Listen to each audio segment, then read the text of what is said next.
it is a bit of a rites of passage for his son to pick up these tools and these skills. Now, son! As we continue to get closer and closer to the release date of 28 years later, we are now receiving some new behind-the-scenes information. An all-new featurette featuring Aaron Taylor Johnson speaking a little bit about the upcoming film has just been released, along with some new interesting information and some new scenes, while also confirming some of our recent theories about the upcoming film. The featurette starts off with him talking a little bit about the community that they come from, Holy Island, and how it has apparently survived for well over 20 years up until this point, making it a settlement that has likely survived since the very beginning of the outbreak, which is impressive in and of itself. My character Jamie is part of this community that have survived 20 odd years because they live on the Holy Island, disconnected from the mainland. With the rage virus decimating the UK, I imagine there's not a whole lot of communities that have stood the test of time like Holy Island, lending more credence to the line that Jamie says in previous trailers about how precious their home is. We also learn some other interesting details about the community as well, which also gives us some more context as to some of the things that we are going to be seeing in the upcoming film, as Holy Island apparently has no doctors and no medicine, and can only eat the food that it grows, with the exception of going to the mainland to hunt, which seems to be incredibly dangerous. But the no doctors and no medicine line was the one that stood out the most, as we have heard in the past that apparently at some point in the film, Jamie's son Spike will depart the community in search for a doctor for his dying mother. And I must say, for a community that has lasted for well over 20 years to not have a doctor is very peculiar to say the least, unless it's one of the instances where they had a doctor upon a time that is no longer around, leading me to wonder if Ralph Fiennes' character, Dr. Kelson, was maybe once a member of this community and has since departed for the mainland, which could potentially explain why Spike leaves in search of him. We also hear him talking a little bit about some of the rules of Holy Island, how apparently it is okay to depart the island, but if you do not return, there will be nobody coming after you to rescue you, and how if you don't return of your own accord, you are written off for dead, making the hunting trips to the mainland that much more dangerous. We hear one of the community elders saying that we learned this the hard way, indicating that at some point they must have sent out some kind of rescue mission to the mainland that went horribly awry, which led to them changing their rules.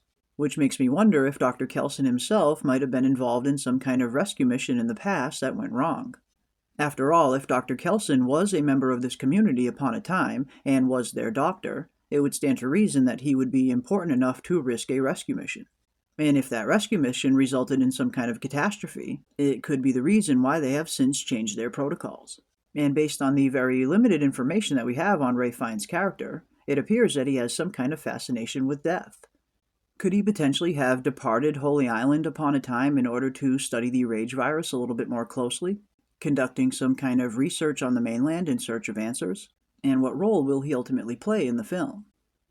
We also get some interesting new added context to why Jamie and his son Spike first depart from the island in the first place, which has been hinted at in previous trailers and is now confirmed, with Aaron Taylor Johnson stating that he and his son Spike departing for the mainland is a rite of passage of sorts for his son, in order to go on his first hunt and learn to use these tools, which is something that we have already seen a glimpse of in the 5-minute preview that we have recently covered, which shows Jamie taking his son Spike on his very first hunt into the mainland.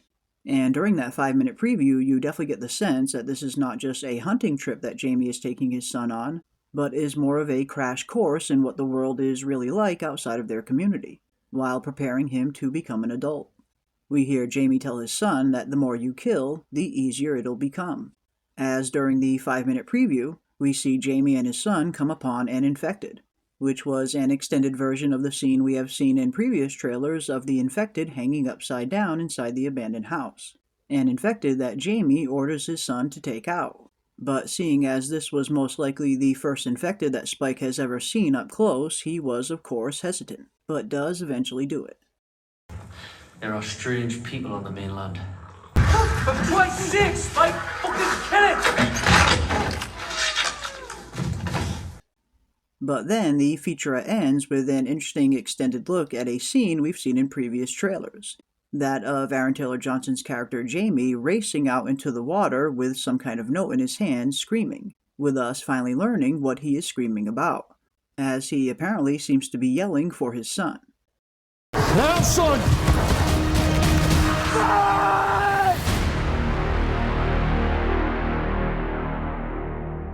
And with this newest featurette, I feel like we are getting a better glimpse as to what this film is ultimately going to be about.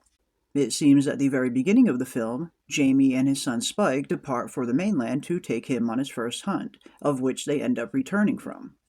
But at some point later in the film, it appears that Spike leaves the island without his father in search for a doctor for his dying mother, and likely leaves a note behind for his father telling him where he's gone, which could explain the reaction we're seeing from Jamie in this scene, and the note he's holding in his hand.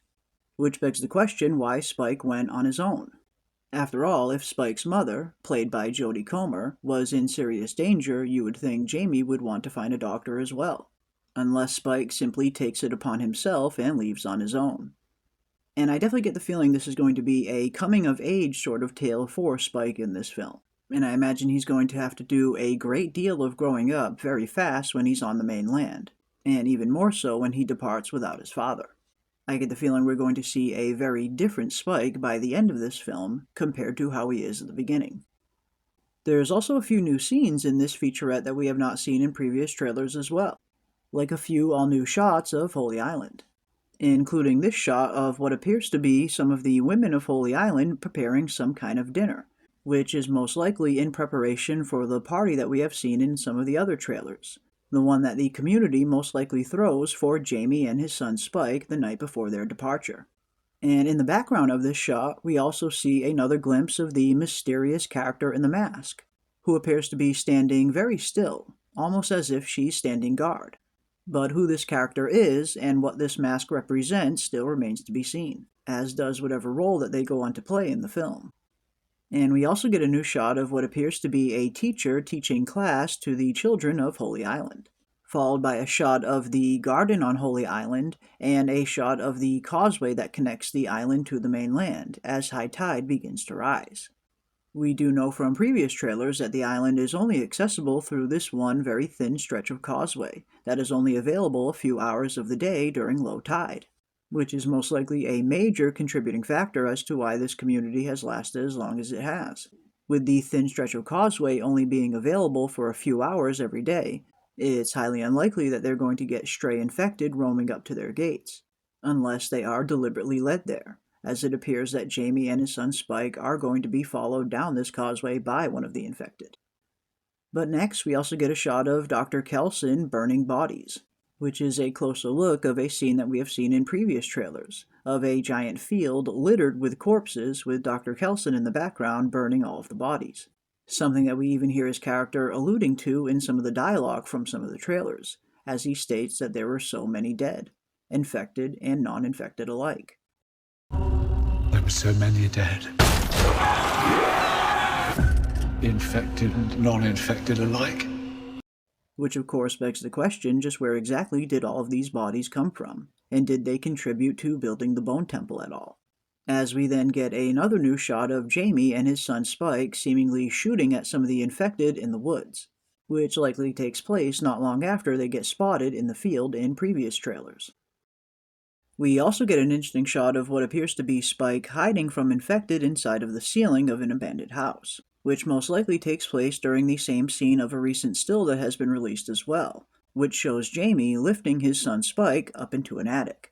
We have seen in previous trailers what appears to be Jamie and his son Spike coming across some infected during their hunting trip that will begin chasing them, and it appears that they head into an abandoned house to try and elude them. But whether it works or not will be interesting to see. But overall, I could not be more excited for 28 years later. And I get the feeling that this is not only going to be the best horror film of this year, but the best horror film that we have seen in many years. And I can't wait to see all the horrors and twists and turns that Danny Boyle and Alex Garland have in store for us, not just in this film, but in the entire trilogy, as we have not one, but 3 new 28 years later films on the way. And I get the feeling this upcoming trilogy is going to set a new golden standard for what horror films can be. But that is going to do it for our breakdown of the latest behind-the-scenes featurette. And definitely leave your thoughts and comments down below. And if you enjoyed this video, don't forget to leave a like on your way out and consider subscribing and joining our Discord to stay up to date on all of our upcoming 28 years later content. And as always, I want to give a big thank you to everybody out there for watching, and we will see you on the next one.